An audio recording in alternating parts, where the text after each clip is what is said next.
In April 2006, Brian Shaffer, a 27-year-old medical student, walked into a bar in Columbus, Ohio, and he was never seen again. Surveillance footage shows him entering the bar but never leaving. No confirmed sightings, no evidence, no leads. How can a person just disappear? Was Brian a victim of foul play and accidental death, or did he stage his own disappearance? Let's break it down with FBI-level profiling, forensic analysis, and new investigative theories. So what do we know?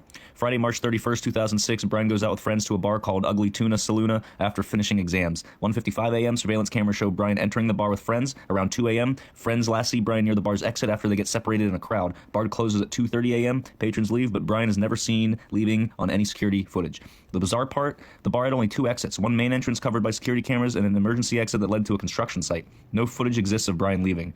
If Brian never left on camera, how could he have exited through the construction site, or was he taken out another way?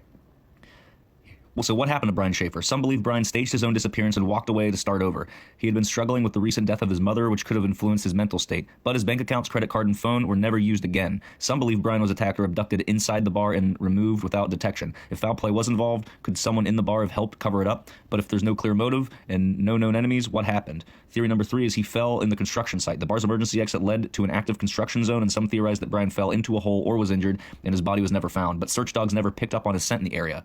Theory number 4, some believe Brian fits the smiley face killer profile, a young man disappearing after a night out near water. If true, Brian's body should have been found in a nearby river, but no remains were ever recovered. Now, why didn't law enforcement conduct a deeper forensic sweep of the construction site? Could key evidence have been destroyed?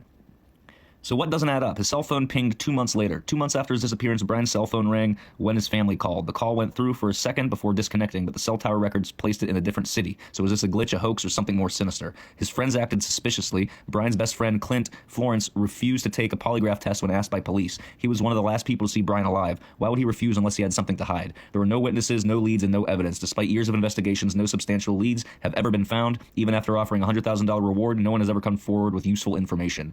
Did Brian know something that put him in danger, or did his disappearance result from a perfect crime? Could Brian's case be reopened? Advances in forensic technology could allow for a fresh review of old evidence. Investigators could reanalyze surveillance footage using modern enhancement techniques. Could new DNA testing reveal something missed in previous searches?